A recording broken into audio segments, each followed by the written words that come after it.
La forma de pensar de cada quien es respetable, liberal o conservador. ¿Quién tiene la razón? Yo soy de los que sostengo que ambos tienen la razón. El partido se debe adaptar a la nueva circunstancia que es con un Andrés Manuel fuera ya del propio partido, ¿no? Como él mismo lo ha dicho, ¿no? Beneficios hacia los patrones, ¿sí? Y esto, bueno, pues nos llevó 30 años, 35 años después a que tuviéramos al hombre más rico del mundo en nuestro país y que tuviéramos una fábrica de pobres con 40 millones de ciudadanos, de mexicanos viviendo en pobreza extrema. Los gobiernos neoliberales empiezan a generar políticas públicas que empezaban a dañar cada vez más a la sociedad. Lo que consideramos una injusticia, el desafuero del licenciado Andrés Manuel López Obrador, ¿sí? Como jefe capitalino de la Ciudad de México, para ser juzgado en tribunales y evitar que se pudiera registrar como candidato a la presidencia de la República del 2006.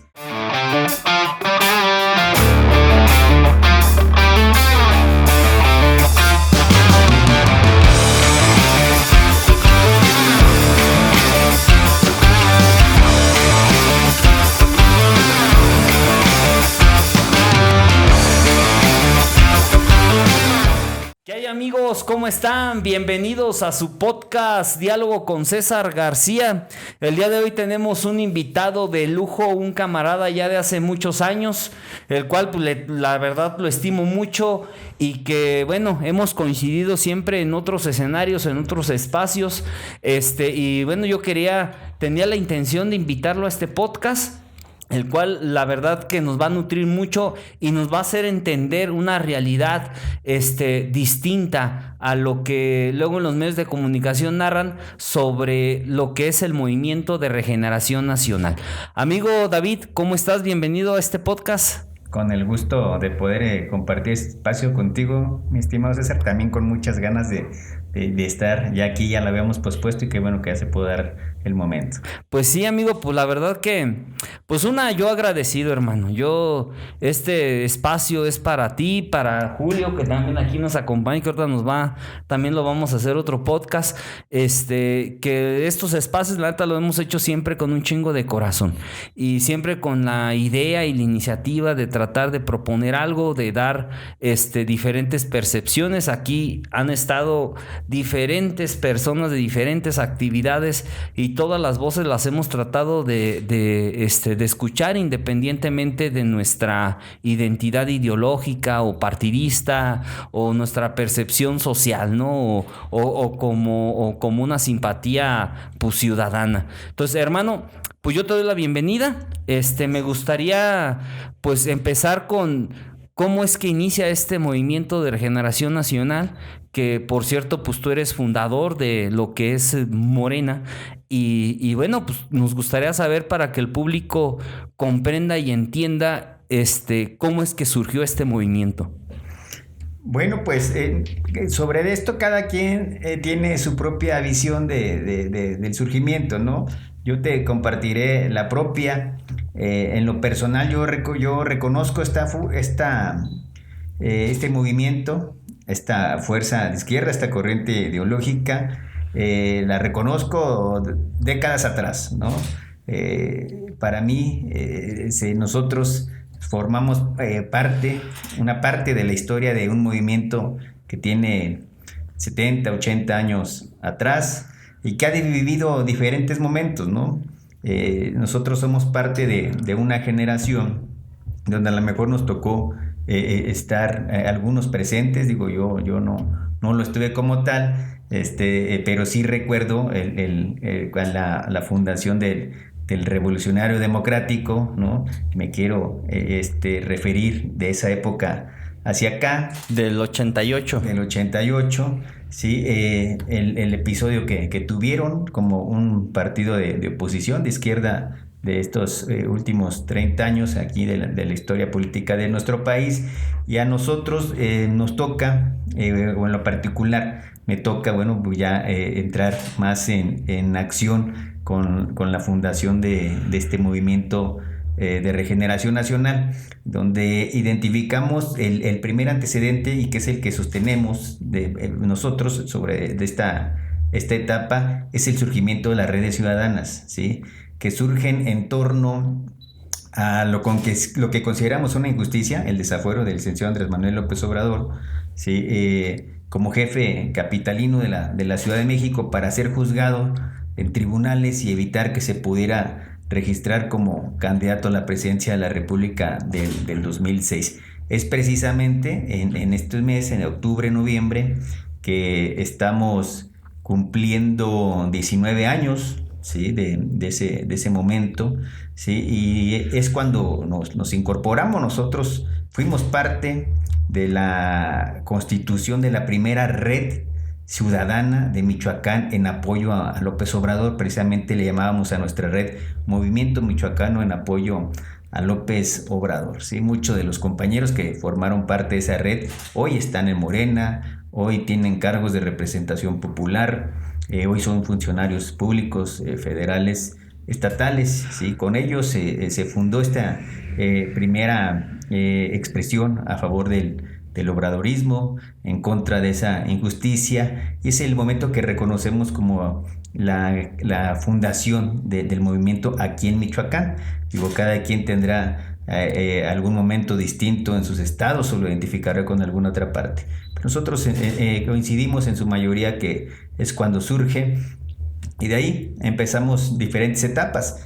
Ya Morena como partido político, también, mira, estamos celebrando el 10º aniversario. Apenas tuvimos el día domingo una celebración donde fueron convocados los fundadores, ¿sí? La mayoría de los fundadores, faltaron algunos asistentes, pero estuvo ahí una gran parte de la mayoría, que recordamos aquella fecha 3 de noviembre del 2013, Auditorio Bicentenario en la capital del estado, donde se llevó a cabo la asamblea constitutiva de Morena el Michoacán, de esto dentro de un proceso legal que establecía el INE para poder obtener el registro político a nivel nacional. Tienes que tener asambleas con más de 3,000 asistentes en al menos 20 estados del país, ¿sí? El hecho que se haya realizado aquí en Michoacán, abonábamos a estas 20 asambleas mínimas que se requerían, pero además te daba la oportunidad de obtener tu registro político como partido local. Es decir, si no se hubiera obtenido el registro político como partido nacional, ya con esta asamblea sí ya teníamos derecho a tener un registro político como partido local, ¿sí? Lo celebramos y lo recordamos con mucho gusto, porque lo que caracteriza a esta asamblea es que estuvimos 3,500, el mínimo eran 3,000, es decir, superamos la meta con 500 personas más, ¿sí? Hay una autoridad, está el INE, ahí en todo momento se instala para revisar la asistencia de los asambleístas y poder contabilizar y poderle darle validez a esta asamblea. Pero bueno, lo que te quería comentar es que lo que recordamos con mucho gusto es que la mayoría de la gente que estaba ahí, o sea, te estoy hablando de más de un 90%, eran ciudadanos, ¿sí? No fue una asamblea que se constituyó por actores políticos, ¿sí? que buscaban ahora brincarle de un partido a otro. Los que estuvimos ahí éramos ciudadanos interesados por la vida política de nuestro país, que arropábamos, que acompañábamos, que apoyábamos el proyecto que encabezaba el licenciado Andrés Manuel López Obrador, ¿sí? Y convencidos y comprometidos de que México necesitaba esta transformación. Entonces eso es lo que podemos citar como una de las etapas fundacionales aquí de Morena en Michoacán.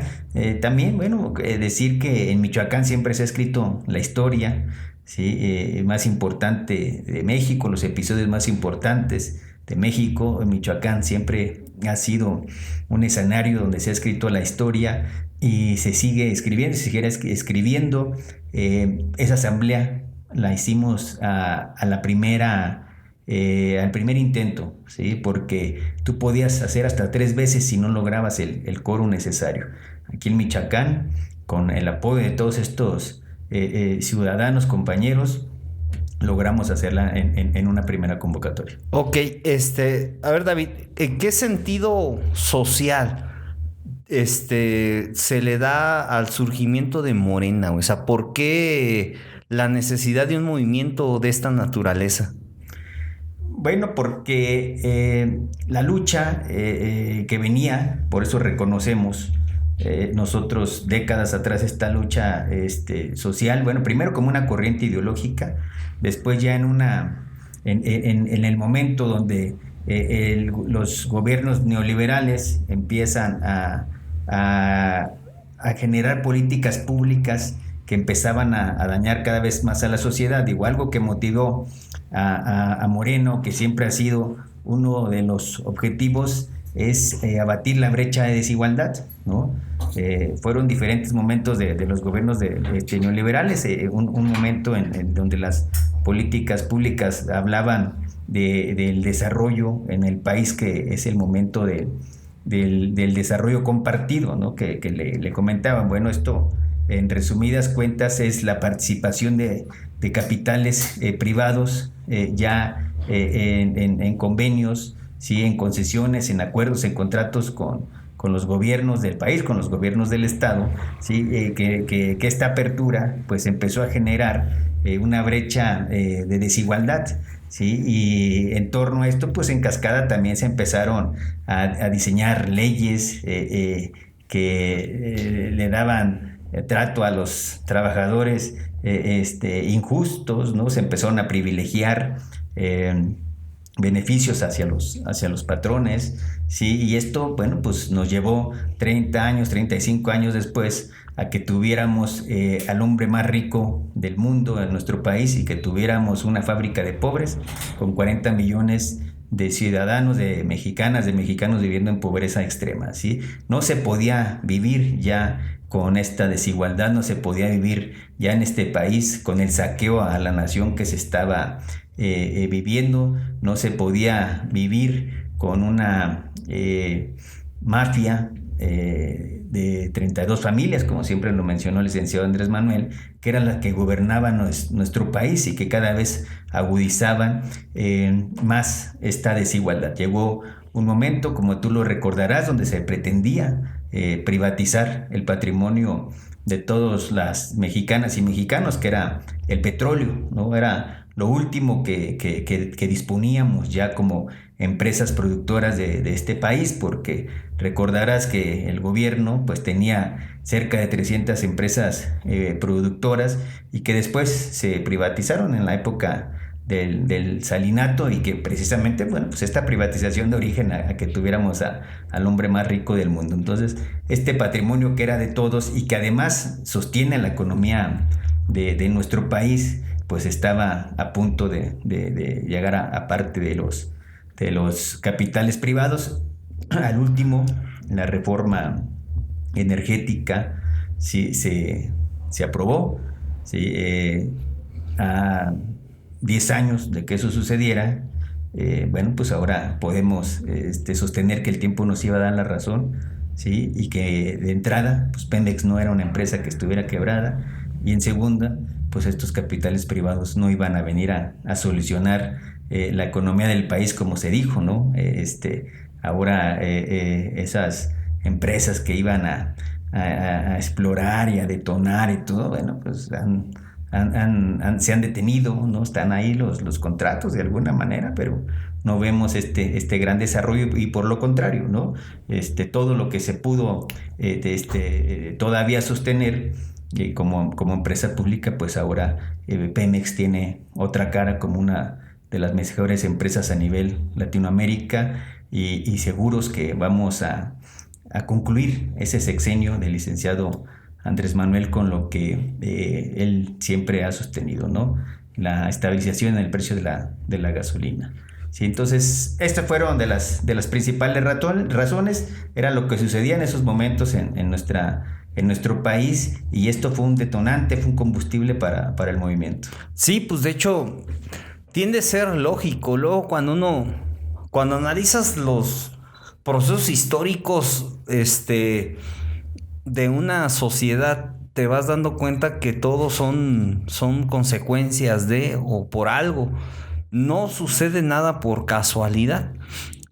Yo ahí, de hecho, hoy en la escuela, con mis alumnos, estamos viendo, ya ves que en el nuevo planteamiento de la nueva escuela mexicana, ya te vas manejando por proyectos, no tanto como temas en específico. Por decir, desaparece, por decir, la materia de geografía, que es la que yo imparto, y se implementa lo que es sociedad.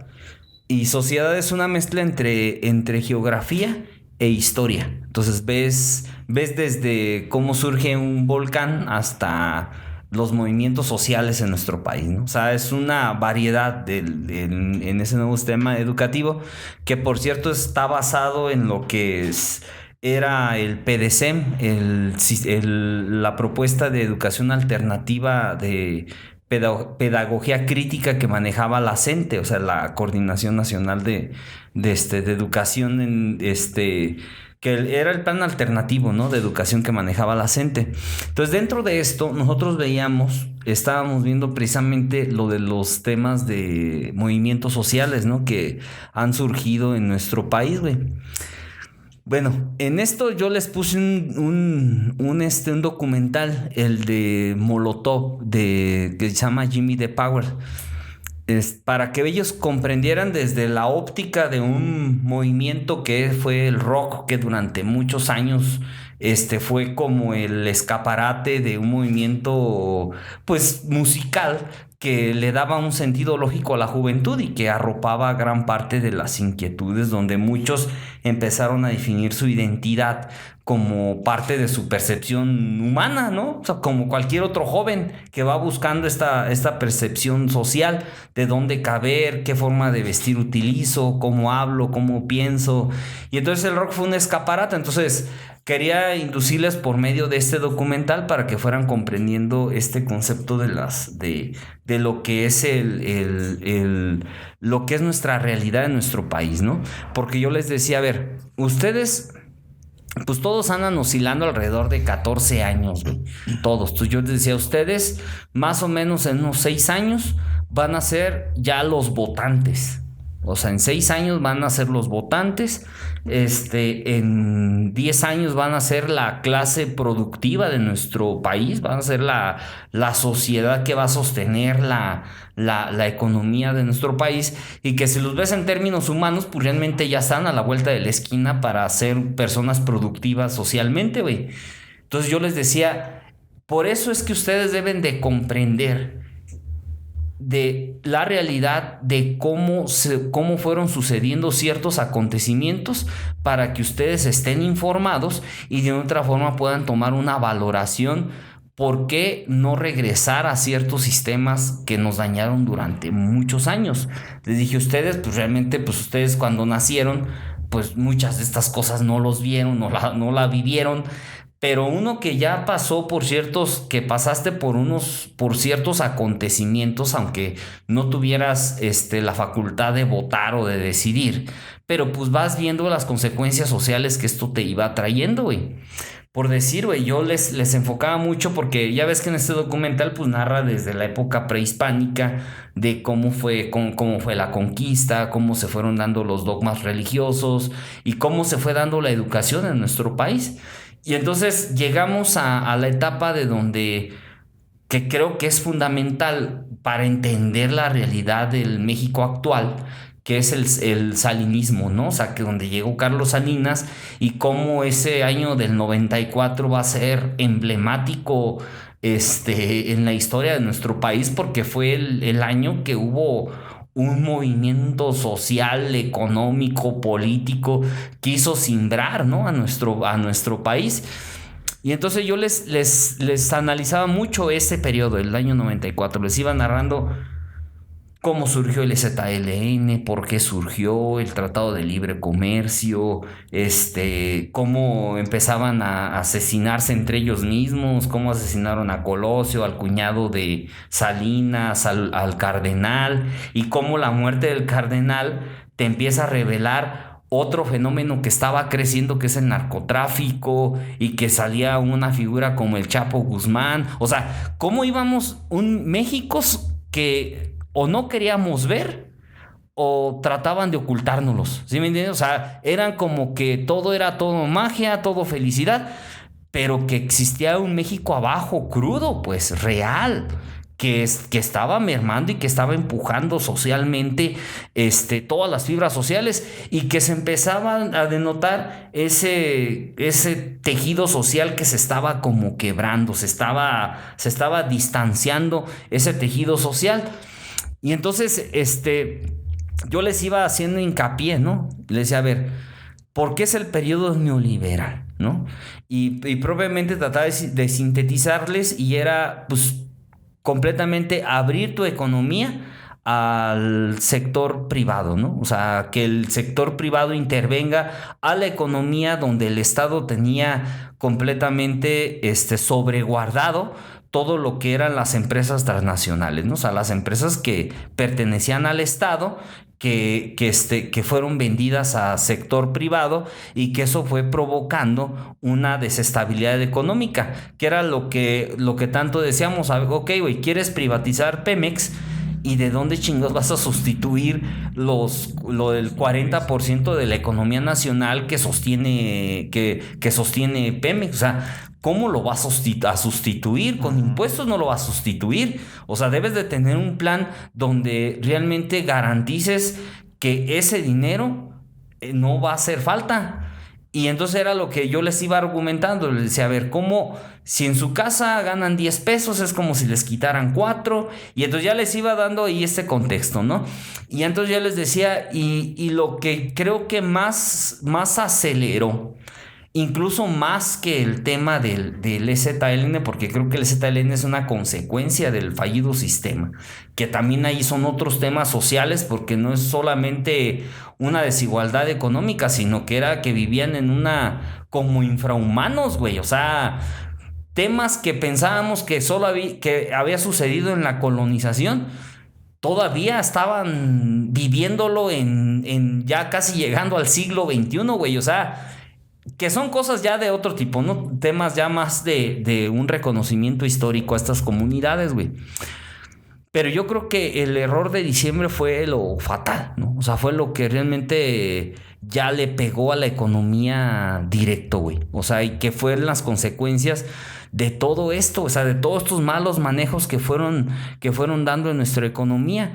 Y entonces yo les decía, y los mismos que habían metido la mano en el Tratado de Libre Comercio, los mismos que habían metido la mano en las privatizaciones, ellos mismos fueron los que sacaron el capital, y fue que nos llevaron a las crisis económicas.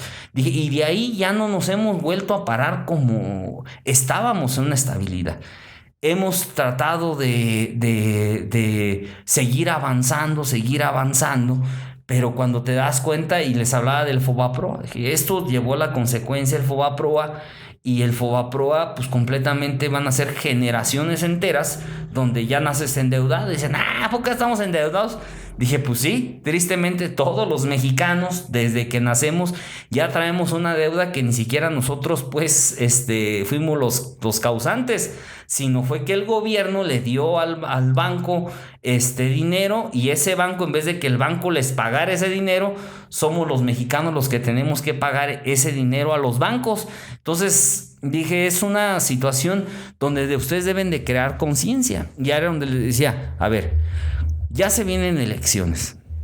Dije, y ustedes obviamente no van a votar, pero sí pueden platicar con sus papás, porque posiblemente sus papás no tengan la información suficiente. Le dije, y yo creo que deben de analizar, deben de comprender estos temas. Y dije, no es un tema de politizar, es un tema de concientizar.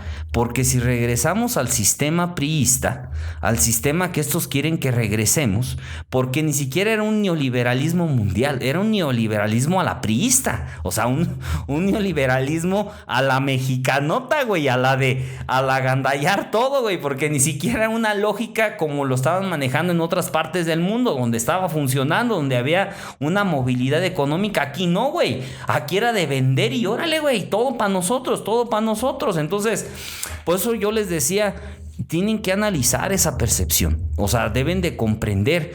Yo sé que ustedes ahorita, pues ellos están en la adolescencia, güey. Pues ahorita, ¿qué chingados les va a importar todo esto, güey?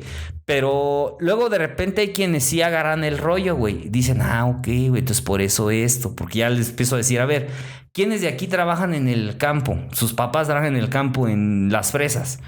Pues, y hay muchos que trabajan en la fresa, por cierto, güey. Y dicen, pues yo, mi papá. Y dije, ¿y esas tierras de quién son?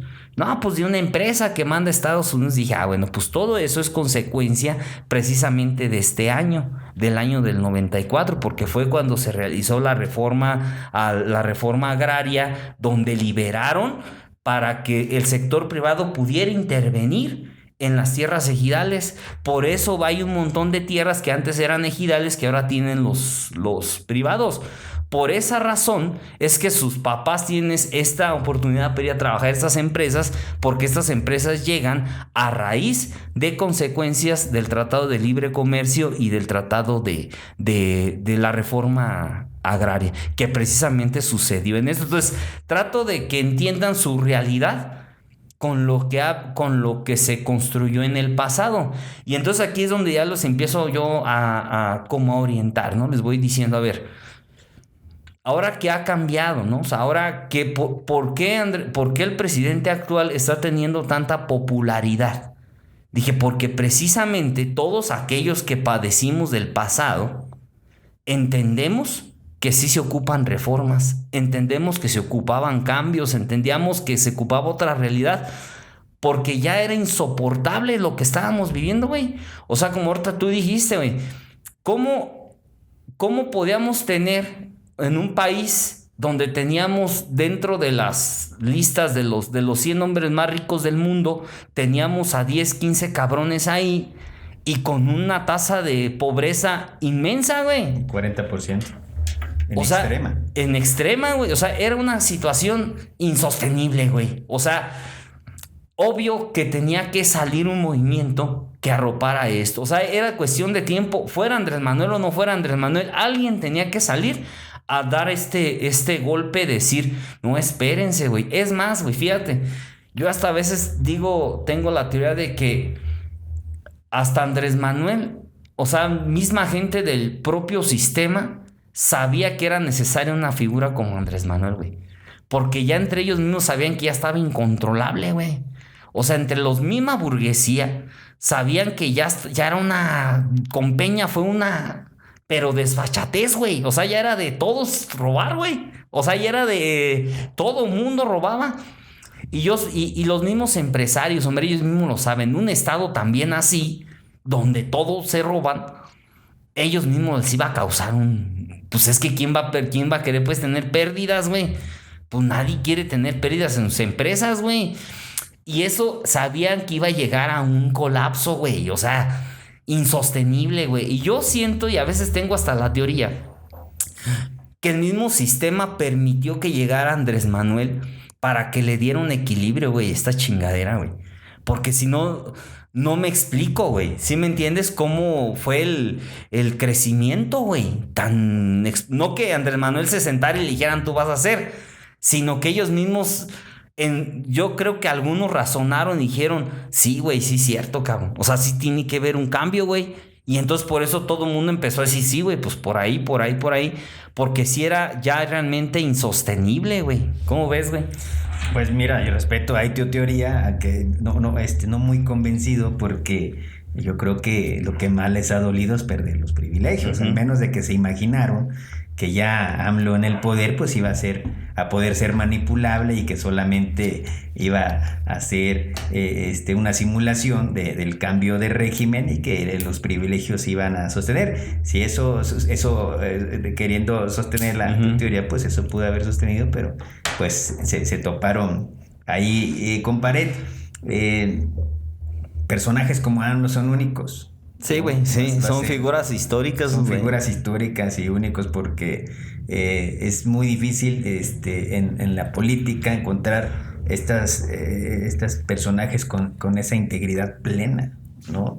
Donde no hay dobles discursos, ¿sí? Donde lo que se dice se comprueba con los hechos, ¿sí? Donde hay un verdadero amor al pueblo, donde su trayectoria le habla de su congruencia, etcétera, etcétera. Entonces tenía que ser AMLO el que llegara en este momento a nuestro país, en ese momento cuando surge él, para poder llevar a cabo esa transformación y ese relevo, ¿no?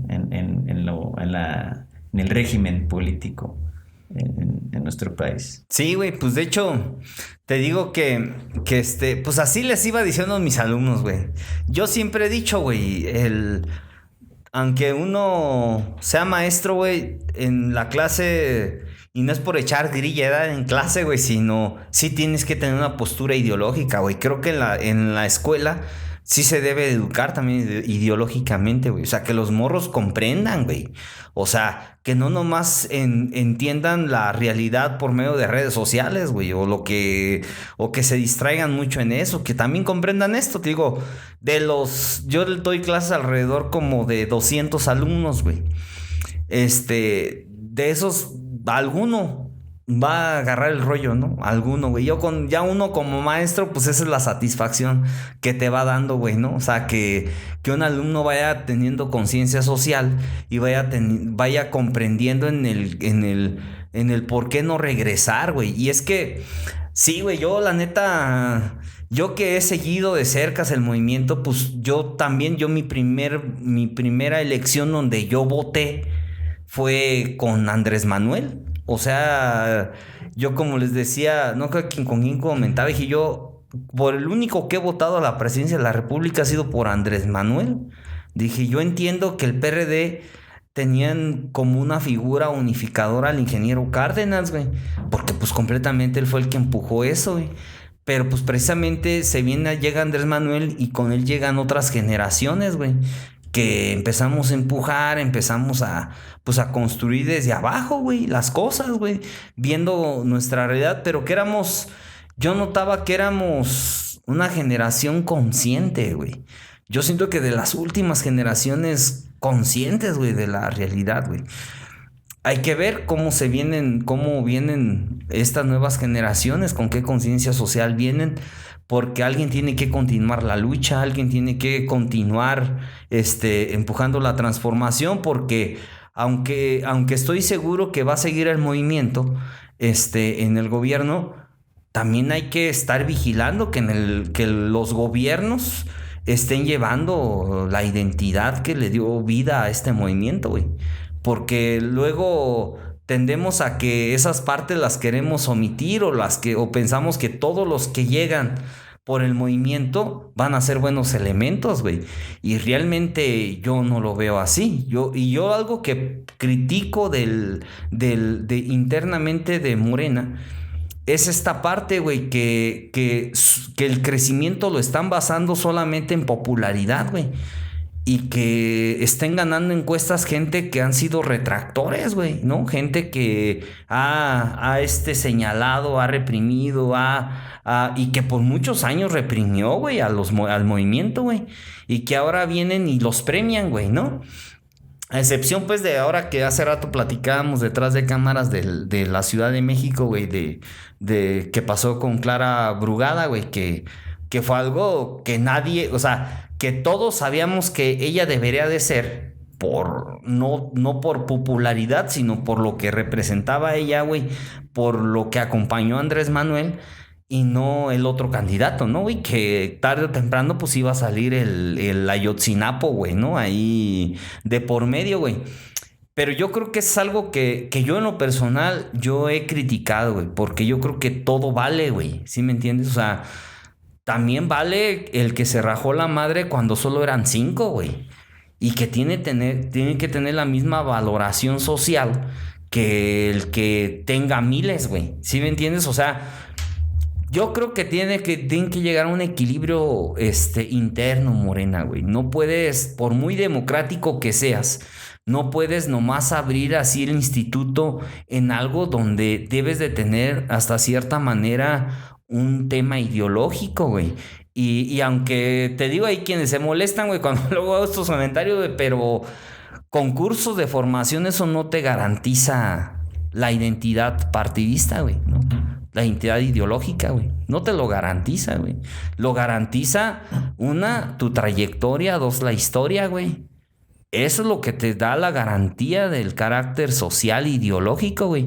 No otras cosas, güey. ¿Un curso qué, güey? ¿Sí me entiendes? O sea, sí. Yo creo que son otras cosas lo que debe de garantizar la identidad ideológica, güey.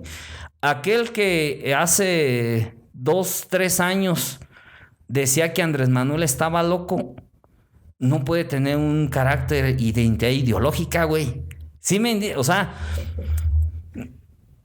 no porque estén ya en otros siglas significan que estén en la pureza, pues, güey, ¿no? Y aunque Andrés Manuel, pues, digan que ya acá se purifican, güey, pero no están en la pureza, güey, porque no es cierto, güey. Cuando ves que en la realidad están enriquecidos, güey, porque esos son los nuevos ricos, güey. O sea, vas viendo cómo tienen casas, departamentos, tienen propiedades donde quiera, güey. En puestos donde decías, ¿cómo en un pueblito así salió tanto dinero, güey? Y esas son de las cosas que creo que se tienen que revisar, güey. Porque efectivamente, pues sí, oye, socialmente, pues sí, güey.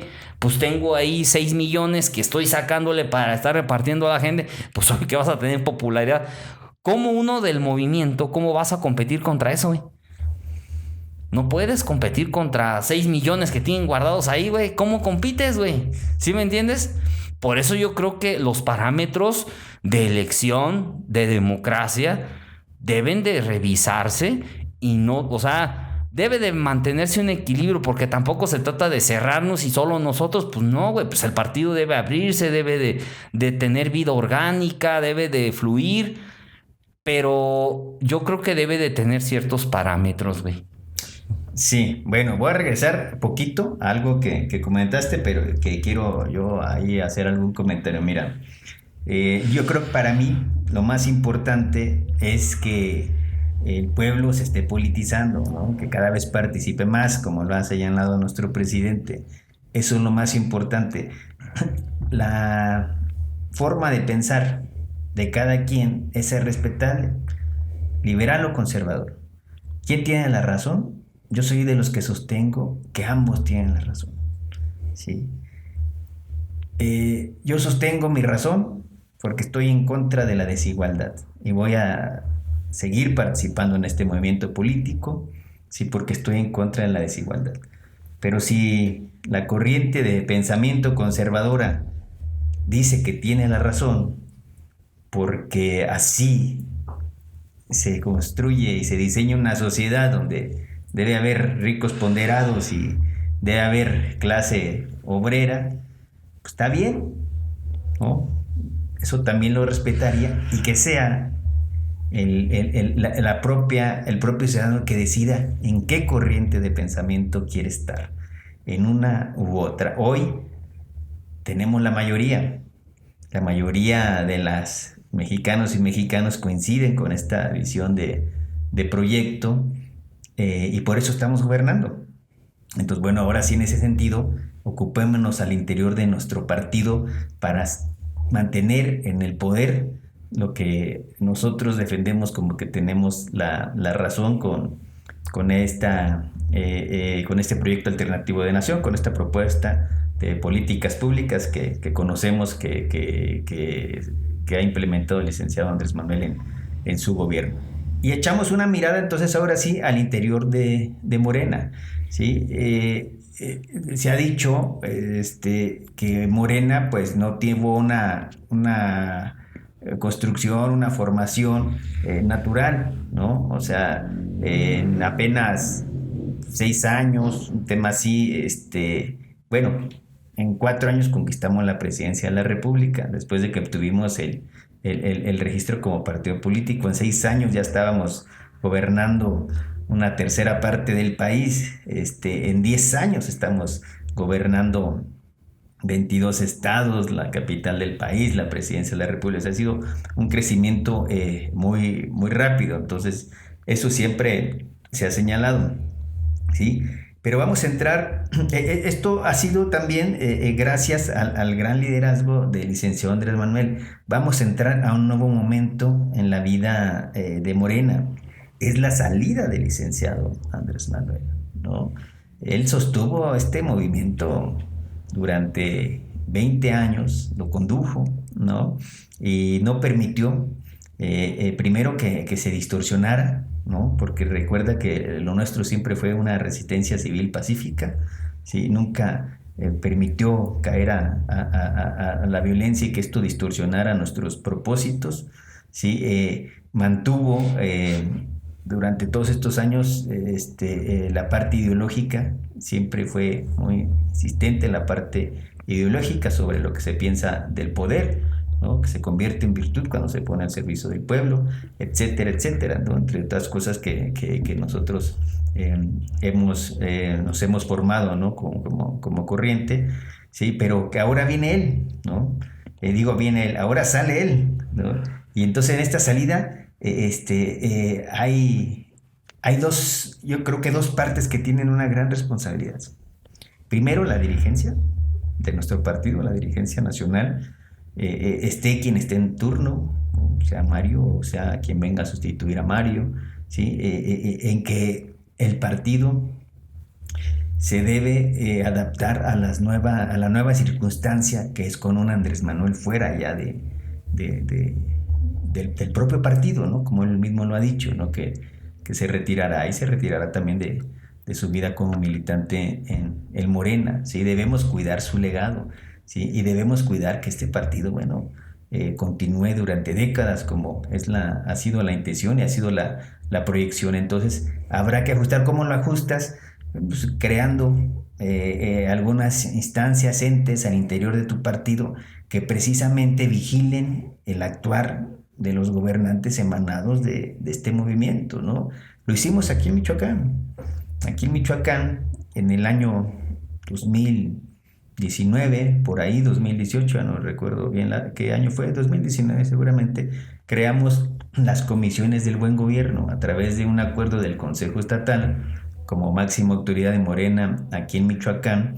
Se crearon estas comisiones para vigilar el actuar de los representantes emanados de este partido movimiento y que efectivamente pues no se desviaran de los principios y de la ideología del partido, ¿sí? Creo que algo así a nivel nacional podría ser, y entonces ahí sí yo le daría la razón que quien llegara, así viniera de otro color, así se hubiera expresado mal de nuestro líder, de nuestro partido, pero si llega y gobierna con los principios de Morena, bueno, pues entonces habría que reconocerle. Si no lo hiciera así, pues sin temblarnos la mano, tendríamos que deslindarnos de él o de ella o de quien fuera, ¿no? Y ya sea un alcalde, ya sea un diputado local, federal, gobernador, etcétera, etcétera. No debemos titubear ante ello y tomar este tipo de decisiones. Entonces hay una responsabilidad por parte, creo que de la dirigencia, y la otra parte que tiene gran responsabilidad, y que esto sí estoy seguro que va a suceder, pues son los fundadores. Fíjate que a diferencia del PRD, yo aquí en Morena veo que la parte fundadora del partido se sostiene hoy con esos mismos ideales, ¿sí? Con esos principios, con esos valores, y creo que los fundadores son garantía, ¿sí? De que este movimiento no se desvíe, ¿sí? Allá muchos de los fundadores del PRD pues entraron allá a la dinámica, ¿no? de los gobiernos de enfrente, de derecha, ¿no? Cuando se empezó, entraron lo mismo. O sea, ellos, el que fundó se llevó al precipicio también al partido. Y aquí no. Aquí a los fundadores los ves y de entrada muchos no tienen un cargo público, ¿sí? ¿Por qué? Porque no aspiraban a hacerlo, porque en realidad estaban acompañando al movimiento, ¿sí? Y porque en realidad no les interesaba tener un cargo, lo hacían porque compartían la visión del licenciado Andrés Manuel de la necesidad del cambio de régimen, y hasta ahí, y se sienten satisfechos, ¿sí? Por haberlo conquistado, y no hay reclamo, ¿no? Y los convocas y ahí están, ¿sí? Y se siguen expresando y siguen externando que van a seguir luchando por transformar el país, pero nunca te exigen un espacio, ¿no? Entonces creo que esa es garantía, además de que hay una cantera de jóvenes importantes, ¿sí? ¿Sí? Hay una generación de jóvenes que se sumaron a este movimiento, lo pudimos ver en diferentes momentos, con el 132, con el Morenaje, ¿sí? Con la Red Nacional de Jóvenes. Hay una generación importante que forman parte de este movimiento, y que entonces también esa es una garantía de que Morena conserve sus principios. Hoy los vemos gobernando y en posiciones importantes, ¿sí? Hay relevo generacional, ¿no?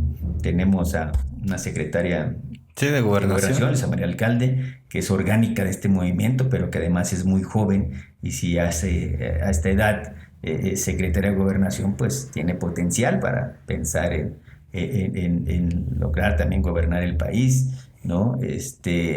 Tenemos legisladores, ¿sí? Defendiendo nuestro posicionamiento en tribuna, también jóvenes menores de 30 años, ahora ganando los debates, y se vive una nueva era también en nuestro país, en temas de comunicación, en temas de libertad de expresión, en temas de alcance de información, de formación política, etcétera, etcétera. Entonces, creo yo que tiene que ser una mezcla de todo esto, desde la dirigencia, desde los fundadores, desde estas nuevas generaciones, ¿sí? Que sostengamos este movimiento, de los que ya también estamos más avanzaditos, ¿no? De los que tenemos más horas de vuelo dentro del movimiento, pues también, ¿sí? Que volteemos hacia el pasado y que no cometamos los mismos errores, y que más bien estemos impulsando algunos ejes, ¿sí? Que yo a veces sí veo que sí no son prioridad, ¿eh?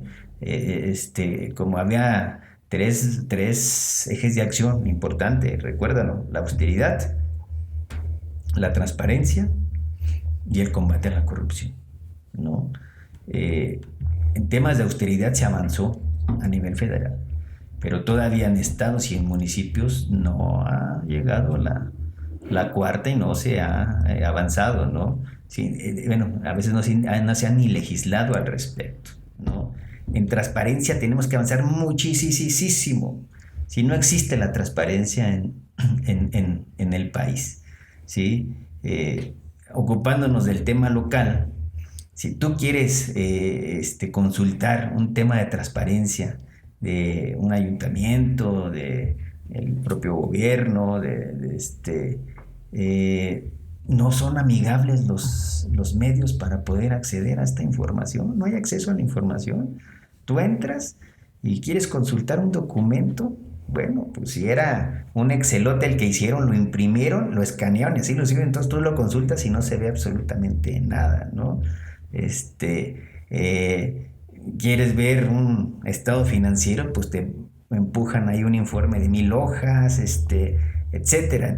No hay acceso ni hay transparencia en la información. Entonces creo que se tiene que avanzar en ese sentido. Y el combate a la corrupción, pues va acompañado de lo que ahora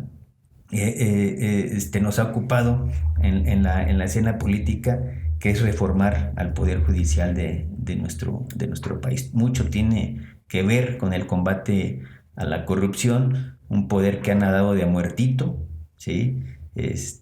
Porque ha dejado que el Poder Legislativo y el Poder Ejecutivo entren ahí en pugnas, y el Poder Judicial nadaba de a muertito, y ahí sostenían sus privilegios, ¿no? Una población muy reducida de los que pertenecen a este poder, pero además que obviamente pues no abonan al combate a la corrupción, ¿no? Porque la efectividad, ¿no? de estos poderes en resolutivos, en sentencias, pues es mínima, no alcanza, ¿no? aquí se concluye en impunidad, ¿no? Hay mucha impunidad a través de este poder. Entonces se tiene que avanzar, tenemos que concentrarnos en ello. Digo, creo que el movimiento ha estado avanzando en los momentos que así nos lo ha exigido cada proceso electoral. Hablando particularmente del tema de Michoacán, el 2018 se avanzó con la elección a la presidencia de la República. En el 2021 concentramos los esfuerzos en el gobierno del Estado, en ganar el gobierno del Estado, en erradicar el silvanismo de Michoacán. Y ahora vamos a un 2024 donde vamos por la continuidad a nivel federal. Escribió la historia con la primera presidenta de nuestro país, pero ya tenemos que avanzar a nivel local en este tipo de acciones, en este tipo de ejes, ¿sí? Ya no puede haber pretextos de otras prioridades, se tiene que ir avanzando en ese sentido, y entonces el partido también tiene que hacer valer su calidad de dirigencia para que esto se impulse a través del quehacer legislativo, ¿sí? Y se refleje con el quehacer del Ejecutivo. Canijo, bueno, hermano, pues yo agradecerte que estés en este podcast. Esperemos que se puedan dar condiciones para generar un podcast más. Creo que se van a venir tiempos más de mayor ajetreo, y creo que será bueno que en pleno ajetreo alguien diga algo, alguien mencione cómo van las cosas. Y bueno, aquí van a estar siempre las puertas abiertas para ustedes, para ti, David, para Julio, que pues la neta, pues somos amigos, güey, más allá de cualquier cosa somos amigos. Y yo siempre con los amigos, yo en la política priorizo mucho la amistad, más allá de cualquier otro tema es la amistad. Creo que eso es lo fundamental y es algo que a mí desde niño me inculcaron, que la amistad debe ser una prioridad más allá de que cualquier tema político, laboral o de cualquier otra situación. Hermano, pues no sé, ¿algún último comentario que quieras hacer? Agradecerte por la invitación y felicitarte también por este espacio, reconocerte el esfuerzo que haces como ciudadano, ¿sí? De participar en tu núcleo, porque sabemos que eres maestro, ya también aquí lo comentaste hace un rato, uh-huh. Pero tú le buscas para darte el tiempo y sostener tu estudio de creatividad y generar estos espacios de debate que sin duda también despierta el interés de los ciudadanos. Y saludar con todo gusto a todos tus suscriptores, ¿sí? Que se sumen cada día más, que este esfuerzo que hace César es muy importante. Entonces vamos a suscribirnos, vamos a seguirlo, vamos a darle like, vamos a apoyarlo. Muy bien, hermano, pues agradecerte y espero que les haya gustado este podcast. Bye.